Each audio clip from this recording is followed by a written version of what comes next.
Welcome, everyone, to another episode of Streamed and Screened, an entertainment podcast about movies and TV from Lee Enterprises. I'm Terry Lipshetz, a senior producer at Lee and co-host of the program with Bruce Miller, editor of the Sioux City Journal and a longtime entertainment reporter. Bruce, the Super Bowl is behind us. The Kansas City Chiefs are the champions after coming from behind to beat the Eagles. Have you watched anything good, or do you need to throw a penalty flag like that holding call at the end that swung it? Just a minute here. Yeah. How many people were complaining about Rihanna's performance? Anybody who stands on a wobbly platform and sings songs is fine with me.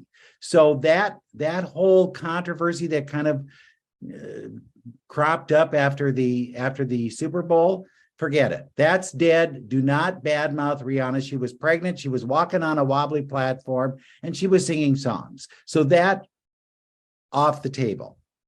But I did like the way did you see the two brothers talk to their mother at the end of the game? Yeah. Oh my God. That alone should have been a Hallmark moment right there. Yeah, the Kelce brothers. That was nice. I mean, it's always a good story when you can get siblings or family into a game. So it's a nice touching moment. And mom had her two-team jacket on. Of course. I loved it. And then did you know that Mahomes said he was going to Disneyland? Right. Now, is this a kind of a jab at Florida and the way they're trying to muscle Disney World? Because usually I'm going to Disney World, and this year he's going to Disneyland. He is. Now, I heard a clip, and he did say that he went to Disney World the last time he won it.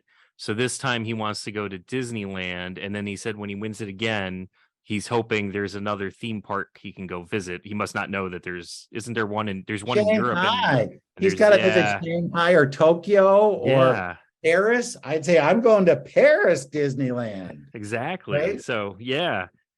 No, it was fun. I don't know. I was kind of bored with that. I did not think, I mean, it moved as a football game, but I did not think that there were commercials that really jumped out at you. Where you go, None. Oh my God, that's a memorable commercial. And I think part of that is because they do so much teasing the week before. Yeah. That you don't get a chance to really be surprised by what might show up. Well, you can watch pretty much every Super Bowl ad before the Super Bowl because they put them up online. The only one that I was interested in, and again, I watched it beforehand, and it was a local one, so I couldn't watch it when I was watching the game. But I'm originally from New York, and I'm a huge New York Mets fan, and the New York Mets paid for like $1 million Super Bowl ad to basically sell tickets. And it was fun. They had Mr. Met on, they had the players answering phones to sell tickets. It was creative, but living in Wisconsin, I'm not going to see that ad. Yeah, you're not going to get the joy of that one, right? No, I ended up getting I think it was a lawyer was the local, kind of a local spot that tried to be funny. Got a problem? I can help you. Right, exactly. Okay. Arrested? I don't care. But yeah, they had several movie ads that were films that are coming up this next summer. What'd you think? Let's see, I counted, I think 5 total, if that sounds about right. There's a handful of them I'm definitely in for, like that Indiana Jones movie. I've been jonesing for some Indiana Jones. Like I love that franchise. I thought it looked good. Yeah. I thought it really had a little flair there. And I kept wondering if they are adding in the guy who's nominated this year for Best Supporting Actor, who was in an earlier Indiana Jones, if they will have him in a cameo. Now, there's enough of that kind of surprise that they would do it. They would do something like that. But I thought Harrison Ford looked great.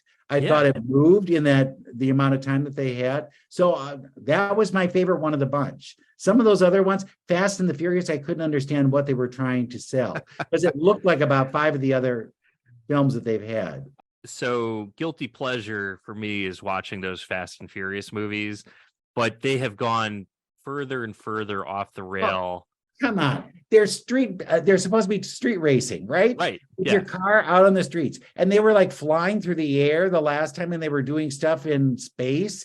They sent a Fiero into space. No, that does not happen. And I don't like that. But it does look like they're going back to the original concept with this one. So fingers crossed. I won't go to the movies, I don't think, on that one, but I ultimately will watch it just because I've watched them all to this point and usually hate myself afterwards. There's some kind of a callback to Paul Walker's character. And I don't know how they bring that in, but there are new actors in this thing too. Rita Moreno is in there. Right. So yeah, I think that I think if you're a regular, you'll be pleased because they do enough of that you think, oh, the family is still together, even though they've got this hardcore battle going on with God knows who. Right. Yeah, they've made references to Paul Walker's character the last few movies, which is nice. I mean, I know they're keeping it going when they could just write the character off at this point. So it's like if you're a completist, if you've been watching them the whole way through, I think you're gonna go and watch this one. If you didn't bail like 4 movies ago, you're gonna definitely watch this one. But what number are they up to? This is I think 10. 10? Yeah. Okay. I'm not completely up on my Roman numerals, but I'm pretty sure that's what the X is, right? It's like Scream, is that 6 or is that 5? I'm not quite sure, but Scream 6 is, I think, the next one. Yeah, so I will probably just stream Fast 10. Okay. The other one that kind of has me intrigued, it's Air Courting a Legend, the history of the Air Jordan sneaker. Oh, with Matt Damon and Ben Affleck. Yeah. But are they really the best ones to be doing this? No, they're not. The concept is good, but I don't know if they're the best ones to do it, to be honest with you.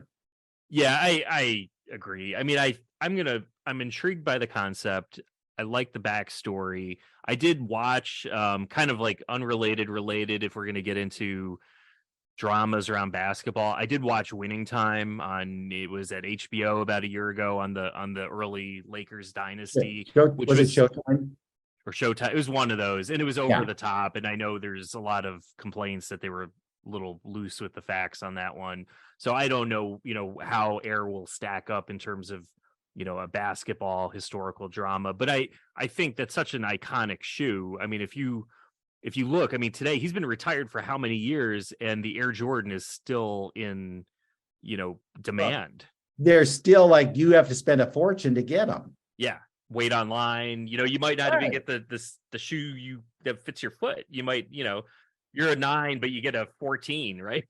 It's display only. Exactly. Well, and Viola Davis is the mother in that, and that's interesting. That's a kind of a nice. She just won the EGOT. She got a Grammy. So now she did. Nice. Yeah. So now she's got everything. So really, the idea that she wasn't nominated for her movie this year, it's blanking on me. That shows you how well I thought that she was going to be in there. But it just shows that, there's always room for another thing for her to do. This could be one of those performances that really, really shines. I did not know that. Yeah. Then Ant-Man.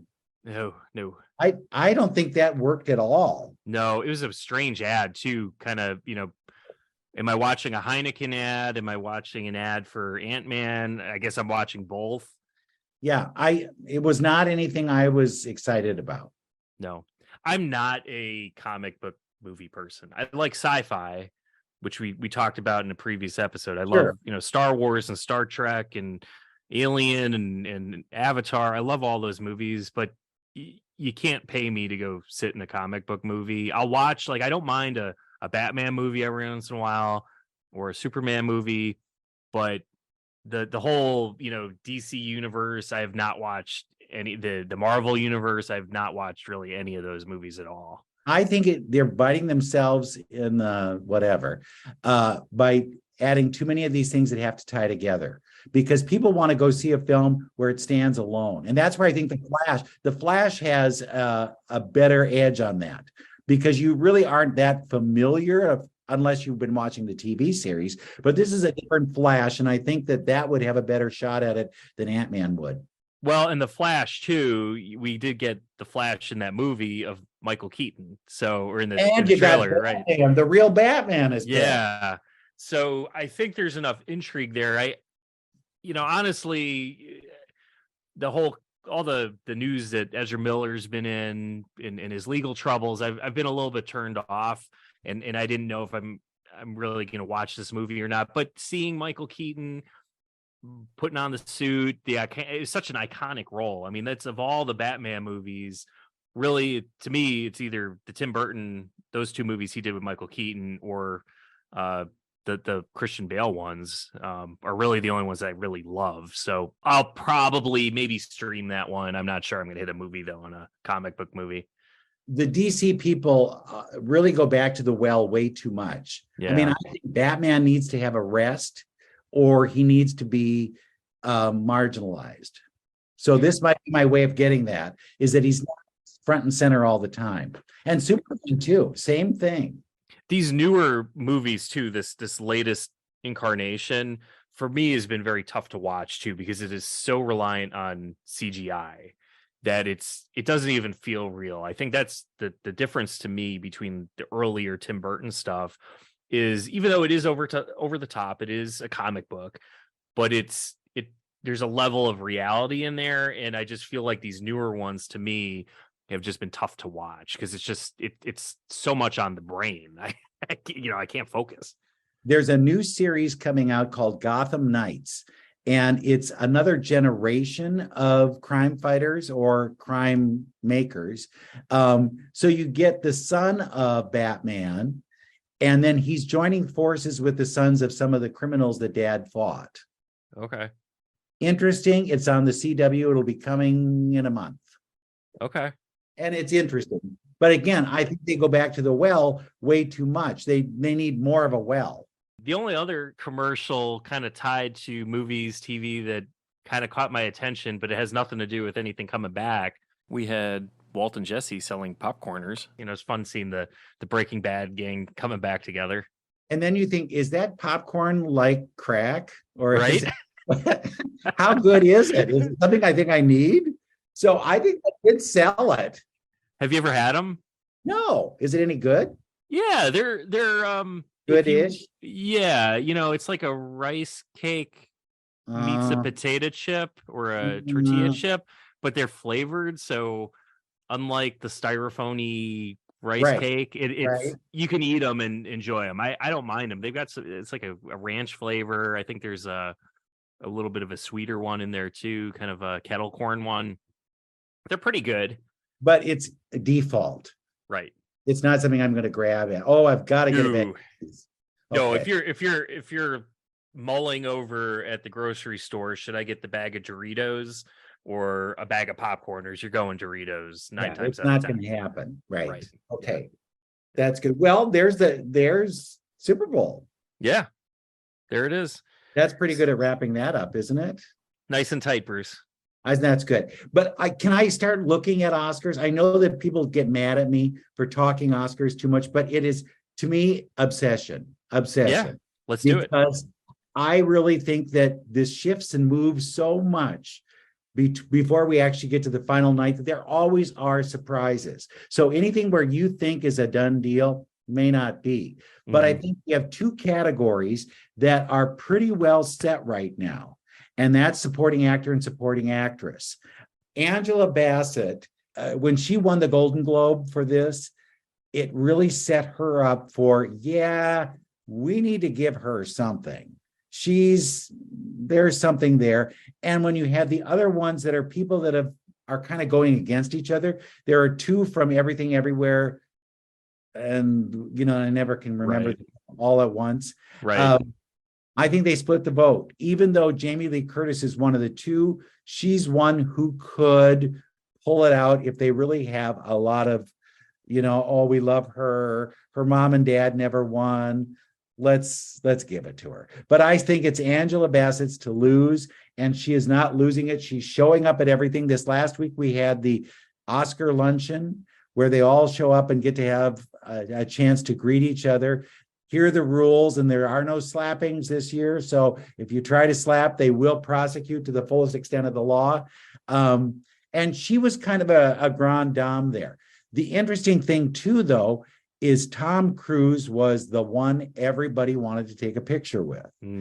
that could bode well for Top Gun Maverick winning Best Picture, because he would finally get an Oscar, but as a producer. Interesting. Do you think that has any chance whatsoever of winning Best Picture? I think it could. Really? It really could. I think it could, because of that reaction. And that's one of those things you don't really see beforehand, but you never know, because in the last few years, Best Picture has gone to films that you didn't think was going to win, Yeah. So it could happen. And that was just an indicator that the other one is Best Supporting Actor. And that's Ki Kwan, who really has been such a force all year long. He was in that Indiana Jones film. Right. He didn't work for many, many years. He came back. He gave a performance that was really something. And I think if you deny him winning this thing, you're the bad person. It's not some monster they've created in the DC universe. And he's so grateful. He wanted to have this picture taken with everybody at this nominees luncheon. And I don't know who could steal it from him. Again, we have one of those things where two from the same film are going to split their own vote. So the idea that Brendan Gleeson was going to win this and take it away from everybody, I don't think he can, because he doesn't have enough of those votes there. If anything, Judd Hirsch would be the one that you'd say, he's worked a long time. He's been nominated before. It's been like 40 years since he was nominated. We should give it to him. But I think when you see this guy jumping up and down all over the place, so grateful, thanking everyone, so thrilled to be back, how do you deny him winning that? Yeah. I think those are two that are pretty well set in stone at this point. Unless somebody's arrested by Friday, they're not going to lose it. Yeah, you mentioned like with Judd Hirsch, it kind of reminds me too of, with this category, it always feels like the type of category where you're going to right that past wrong or give somebody the nod who's been either been an interesting story on their career, or somebody that's been out there forever and maybe even got nominated in a category in the past, but just couldn't secure it. And I always think about like 2006, Little Miss Sunshine, Alan Arkin, because he won Best Supporting, correct? Alan Arkin, yes. Yeah. Then Sean Connery, right, for The Untouchables. You have Michael Caine for 2 films. These are all big actors that could have won Best Actor, but didn't. And so these are make goods. These are make goods a lot of times for the men. And then it's usually a boost for the women. It's a young woman who will win. In that category, we think, will she ever have another film? I don't even know if this, like Mira Sorvino, you thought, will she work again? And she didn't for a long time. Yeah. Lupita Nyong'o, it was a way to give her that boost that she needs. She's got a couple of things coming out, and I think she might be back in the hunt next year. But, it's usually a younger one wins than the supporting actress. Last year, Ariana DeBose, she won. That's a good boost for her to get into other things. And then they usually have old men in the Best Supporting Actor category where they honor that person. So if it's not going to be Key, it's going to be Judd. And I think that's how that'll shake down. But that's my 2 cents worth on the Oscars. I think right now, watch the things that are coming up. You've got the Screen Actors Guild Awards. That's a key player in all this. When they announce the winner of the Best Ensemble, that could be the one that wins Best Picture. So look at that very carefully. And then if you get like 2 or 3 awards kind of clumped together, chances are good you're not going to be denied when it comes to the Oscars. But that's just, it's foreshadowing.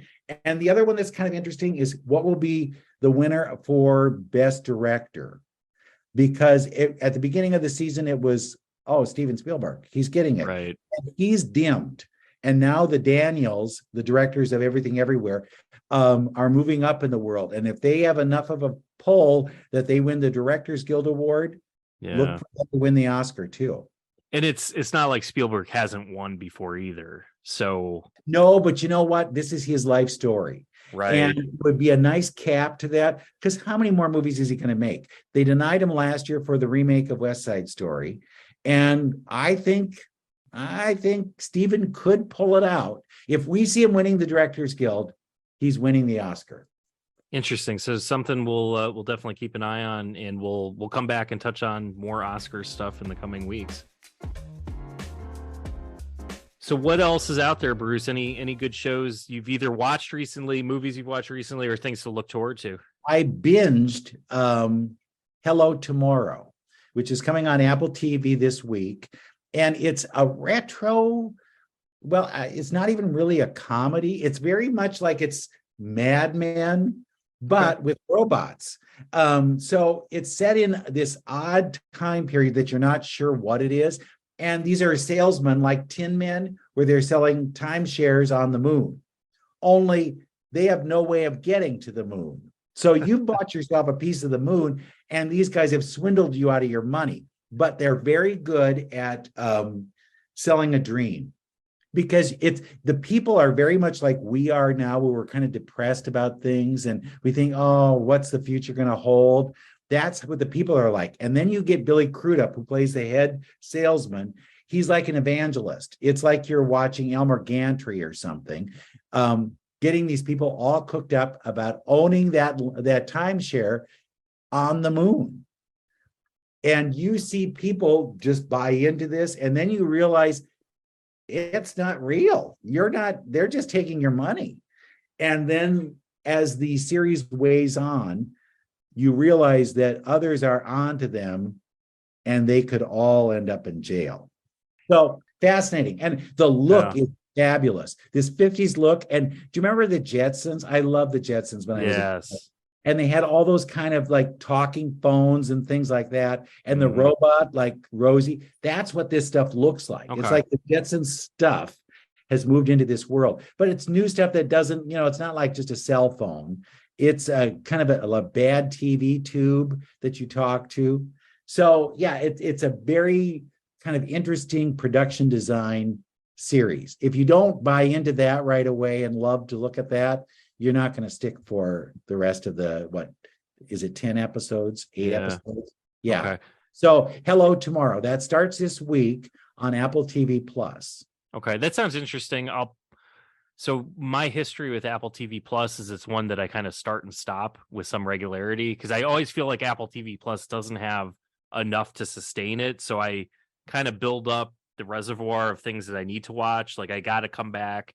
I love that show, For All Mankind, the alternate history on. So I need to come in. I have to watch the 3rd season, which I haven't done yet. They have a lot of space shows or heuristic shows. And then there are a lot of mental illness shows on Apple. Just watch that and you'll see. And I've watched Schmicago, which is the sequel to Schmigadoon.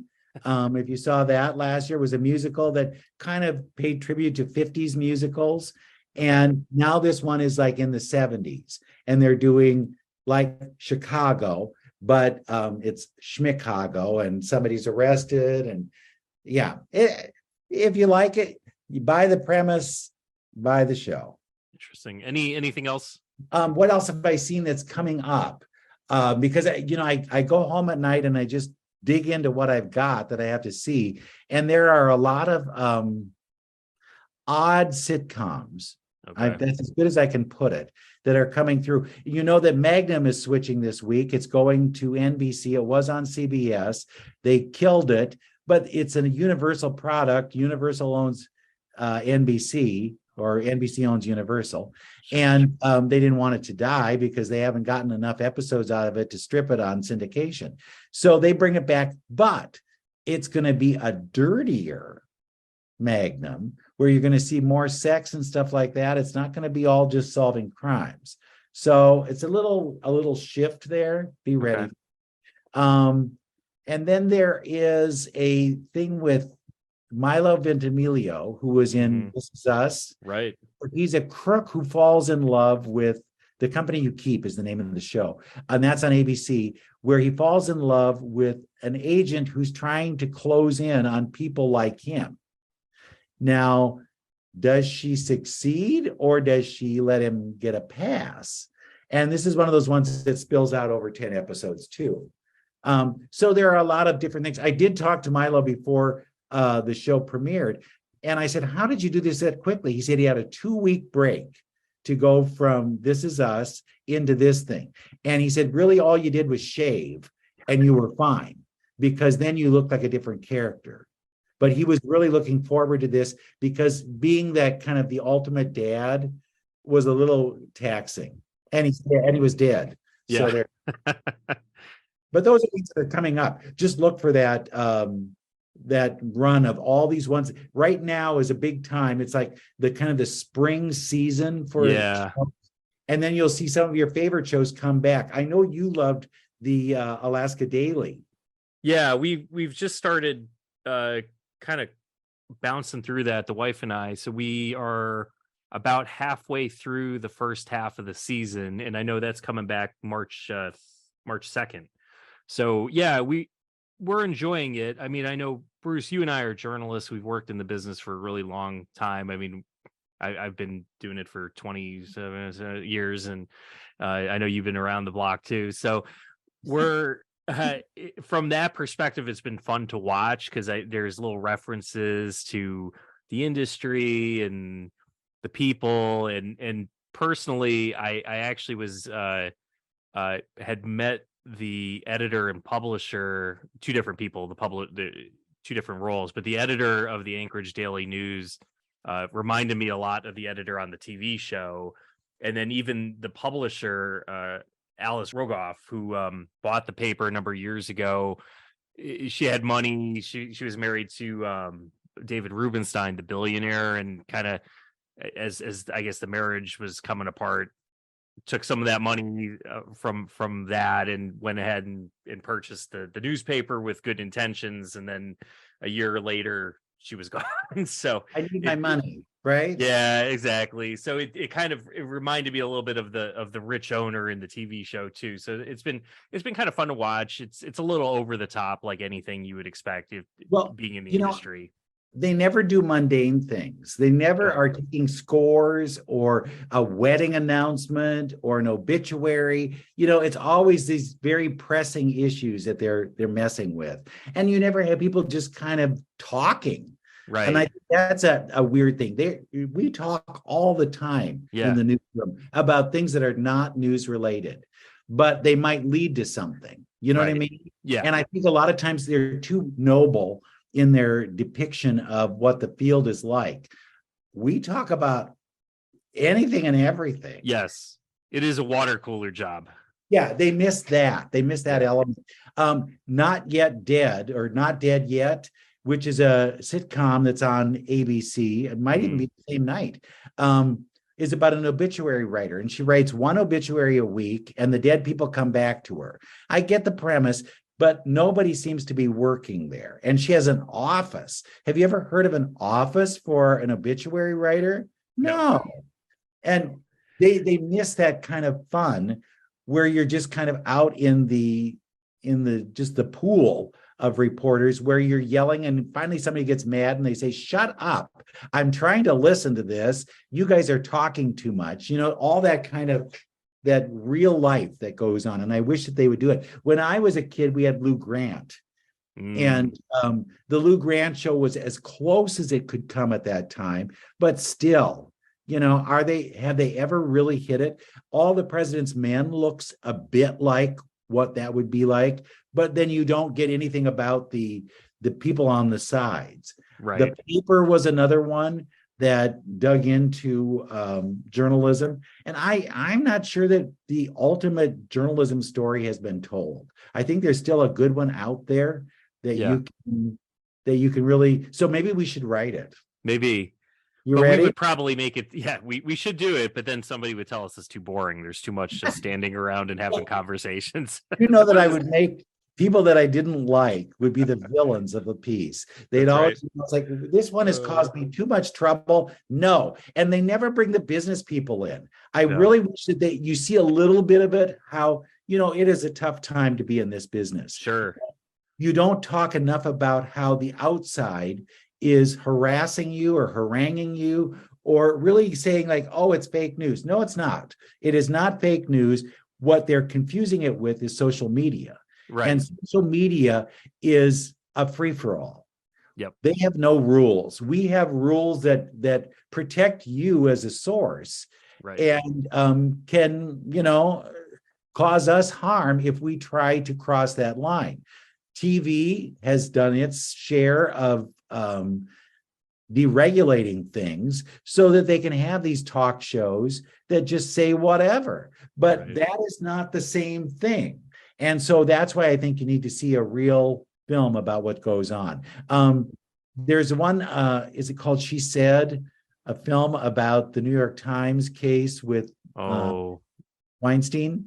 Yeah, I haven't seen that one yet, but it's been on my recommended list. Yeah. Again, it plays too hard into one story. Right. And they've got money galore. And I'm sure the New York Times does, but they're sending them off to Paris to maybe get a hold of somebody. Really? Have you ever been to Paris on a maybe?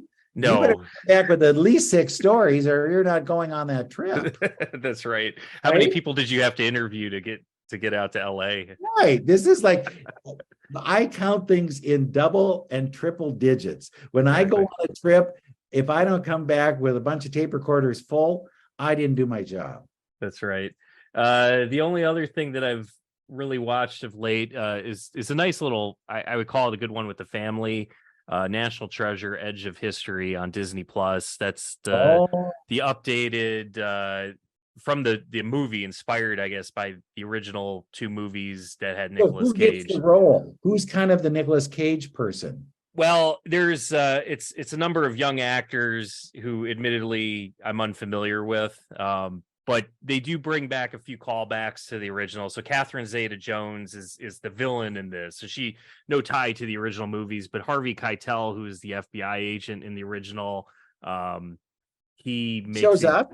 Yeah, he shows up just in the first episode. He's not doing well. He's up there in years.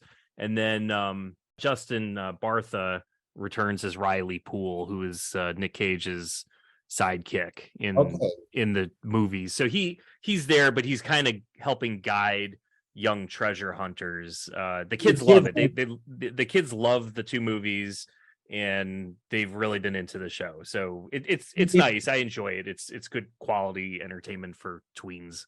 Do they do a case a week, or do they do one case and we keep unfolding it each week? It's unfolding the same thing. It's basically just an expanded, story arc looking so it's forward. A movie as a split down series. Exactly. Yeah. Okay. Yeah, about 45 minutes an episode, 50 minutes. So it's pretty in depth, and it's been fun to watch. It's I wouldn't, it's not going to win any awards or anything, but for keeping the kids entertained is all I'm looking at these. It's worth all the money in the world. Right. Exactly. Do the kids recognize the kids in this? Do they say, oh, that's so-and-so from whatever? No, they haven't. So I'm not sure if these are relatively new actors. Yeah, this is their way that you can say, remember when we saw them on National Treasure? That's right. Yeah. And now they're nominated for an Oscar, like Austin Butler. He was on all those shows back in the day, and now he's playing Elvis. Yeah. Well, I kind of think about that too. It's kind of in the opposite. Is my kids watched a TV show. What was it called? Casey Undercover. You're probably not familiar with it, but the main character was played by Zendaya, who who is Rue in Euphoria. So so they love that. It's like a Disney-ish, Disney Junior type of show, but obviously Euphoria is not something I'm going to let my kids watch. Well, and they do show up. Long time ago, Zach and Cody. Do you remember them? And the Sprouse brothers. Right. They said, look, we are bad actors, but we're making money at this, so we're going to make the money so we can go to college. So they did. Both of them got degrees. And then the one was called back for Riverdale. And he said, if somebody asks you to do work, do it. So they could get another, you never know, another part. Yeah. It could be revival for these kids. But don't overlook those Disney shows, because they are breeding grounds for future actors. Absolutely. Look at Miley Cyrus. Yep. Did you ever think she'd amount to anything other than a 2-pack a day smoker? Right. That was my only size up on her. But yeah, so watch those shows, and you'll see somebody, you'll say, you know what? This kid has potential. He could be something. Yeah. Yeah. So it's fun. Kids love it. So we'll keep on going. We're about halfway through the series, and we'll give it a wrap. And I imagine that one will be back for a season 2 at some point. So we'll see if Nicolas Cage gets brought back in some. They reference him, the Riley Poole. The Riley Poole character's on the phone, like, "Hey Ben, we're just on this other case," and he's done worse things, so that you'll see him at some point. Yeah, everybody's doing TV these days anyway, so why wouldn't he? It's a line I've used a long time. Is eventually everybody does television. Absolutely. And you'll see him on shows, and you'll wonder look, we'll see at the Academy Awards. People who don't do television will show up there. So technically, everybody does television. Well, I think that's a good note to end this week's episode on. Bruce, any parting words? No, I have a lot of interviews that I'm going to spill out to you in a couple of weeks. I don't want you to get excited that we're doing something next week, because I'm not quite sure what we have in the hopper. Okay. But there are a lot of big shows that are coming up, and movies too. I've talked to some movie people, and I just got a call about something that's kind of interesting called The Power, which will be on Amazon. So we'll see what happens with that. But yeah, you know what? Do like I do at night and just sink into something and see what you can find, because there's a lot of good stuff out there. It is called peak TV for a reason. And with streaming showing all of the movies at some point, you're going to be glad you did. There's a movie coming out on DVD that was considered a real strong contender this year called Empire of Light. And if you haven't heard about it, it's a fascinating look at a movie theater in 1980. Olivia Colman plays one of the people who works at the movie theater, and this young black man comes in and is kind of a change up for them. And it's a real kind of look at how we changed about how we view people who are different. Fascinating film, and that's coming out on DVD next week. So that's one you can see. And like I say, it was considered a contender at one point, and it just disappeared. It got one nomination for Best Cinematography, and it's one that you really should see if you're a movie lover. You would love that film. So if you can't get the other ones, that one's coming out this next week on Tuesday. All right, Bruce. Well, appreciate it as always, and we will be back again next week on Streamed and Screened. See something good, stream something good.